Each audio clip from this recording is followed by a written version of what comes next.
Hello and welcome to another gVlog with me, Mark Paterson. I'm here at Blackpool's Grand Theatre for this year's Beauty and the Beast, and I am very lucky to be joined with Nick Wilton, Ben Harlow and Marcus Knibbs. So how are we all doing, guys? Thank you for coming on to gVlog with us, that's great. Very welcome. Can you tell us a little bit about your characters this year, Nick? Well, I'm playing Polly the Plonk, who is the Beast's housekeeper. I've been with him all year. I was with him before he became the Beast, so there's a little bit of history there. It's quite a sweet part. My relationship's quite sweet. You know, I'm like a mother to him. Great. I'm also, unfortunately, a genuine terms mother to Steve Royal, who's Louis LeBlanc, which is another whole story. I can So imagine. guess which of the two I prefer.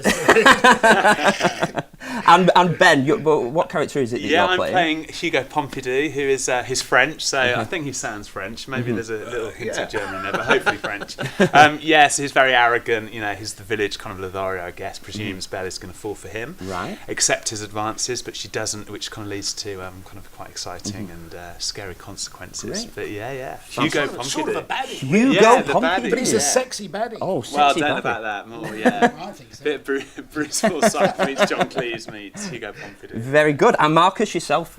Yes, well, I played Belle's father, a world-renowned artist, Clement de Jour, and hit hard times because not selling much work at the moment. And Belle, I brought up on my own because my dear wife has long departed. Oh. But some absolutely grand names there, very, very posh and grand names. Do you hold any character traits? Are there any similarities between you and your character? I there don't is dress between up as a woman in real life. Really, you sure? I live near him, he does. Yourself, Benny, do you consider yourself as an arrogant sort of a guy? No, I don't. I really don't at all. So, but as an actor, that's the challenge. So I'm, enjoying it. You know, it's good. It's good. Yeah. Fantastic. And Marcus, yourself? Yeah, I think we're very similar, Nick and I, in our characters, because he's looking after the Beast, and I'm looking after Belle, and it's about those relationships. And this particular story, Beauty and the Beast, has got real heart to it, and I think we are the And heart of everyone our loves relations. Marcus. Yeah, Yeah. of course. He's like a big cuddly uncle to us all. Aren't you, Marcus? Father Christmas. Father Christmas. He's like Father Christmas. And of course, as you were saying, it is a beautiful show and a beautiful it is. story. How were rehearsals? Did you have a good time in rehearsals? Really Good fun? really good. Yeah. It's interesting because this is a brand new Panto for UK productions. They've got the regular ones that go around all the time, and this has never been done anywhere in the country before. And it's been written by a comic from Bath, Theatre Royal, John Money, and he's written a fantastic script because it's not only funny. I think it's got more genuinely touching scenes Yeah. I agree. than the other Pantos. That's not Right. to say they're bad, but this Yeah. one, he's really gone for the love story, and I think the young girls are going to love Danny, aren't they? Oh yeah. Yeah. Sure. And maybe some of the mums. And of course, you've got the brilliant Damien Sandys that you're working with. Fantastic. How's it working with him? Yeah. He's a great guy, isn't he? Yeah, really, You really. worked with him before, didn't you? Yeah, I did Sleeping Beauty with him. Gosh, 2 or 3 years ago. And Oh, fantastic. Yeah, really good. Just a really good, exciting young director. Yeah, He's so yeah. relaxed with Yeah, this, isn't really he? There's relaxed, no stress. He just slowly draws it all out of us, Yeah. you know, and Yeah, says, yeah. maybe try that, maybe take that down a bit. And the relationship is that we trust him. Brilliant, and that's the most important thing, isn't it? Yeah. So Nick, you're playing Polly LePlonk. Can you tell us a little bit about your costumes? Yeah, I mean, I've managed to use some costumes that I have used before. It's the big thing for me with costumes is I'm not a dame that wears a lot of proppy costumes, like think big towers on my head or tables, picnic tables, which I think is more of an ugly sister thing. Yeah. Although it is sort of more dames are doing that. So I always think the costumes have to fit the scene. Yeah.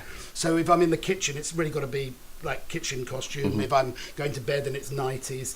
But there are opportunities for some flamboyance within those. But they've got to be, if I'm inside the castle, it's got to be an inside the castle costume. Of course. But one of my favourites, I have got a rather bright fur coat, which I managed to wear when I go to town. And I have got one really favourite costume, which is my last one, which I cannot reveal because it's a good one. Fantastic. Well, I'm very looking forward to seeing those costumes myself. Fantastic. So obviously we're back into Panto season. Comes round so quickly, doesn't it? What is it about Panto season that you look forward to the most? For me, it's one of the last places that you can perform, where you can bring all the classes together, all the ages together in one venue, and everybody can connect with it on all levels. Yeah, it's a privilege. It's a privilege. I'd agree with that. I remember growing up as well, like that buzz going with your family to the Panto, and you know, and then to be able to entertain people, you know, it's just fantastic. Well, it's a special part of people's Christmas, isn't it? And there's a real responsibility with that, and that really it's is. often a child's first experience of theatre, so we have a duty to actually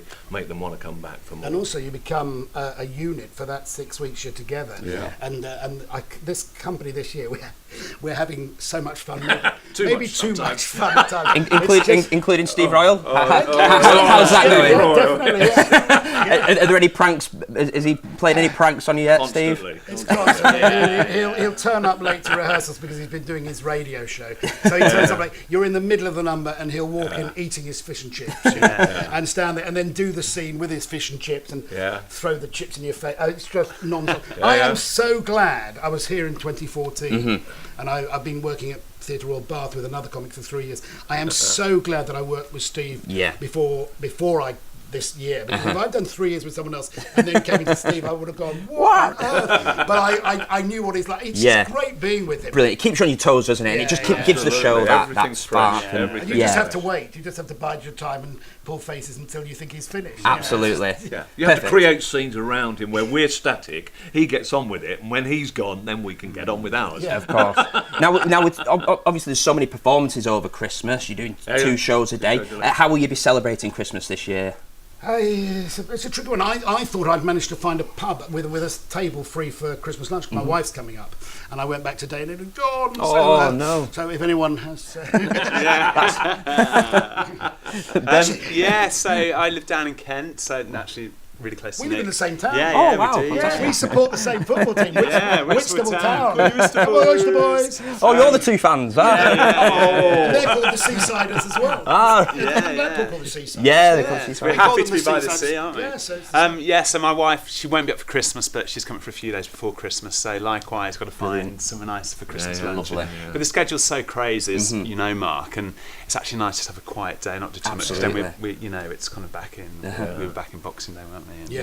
And my lovely partner's, she's coming up, and we're going to treat ourselves to one of Blackpool's hotels. We're going to go in on Christmas Eve and not come out till Boxing Day. Fantastic. Well, that sounds absolutely brilliant. Well, all the best with the run. Thank you so much for talking to us today on gVlog. That's absolutely fantastic. If you want more details on how to book tickets for Beauty and the Beast this year, go to blackpoolgrand.co.uk or call the box office on 01253 290 190. I've been Mark Paterson for gVlog.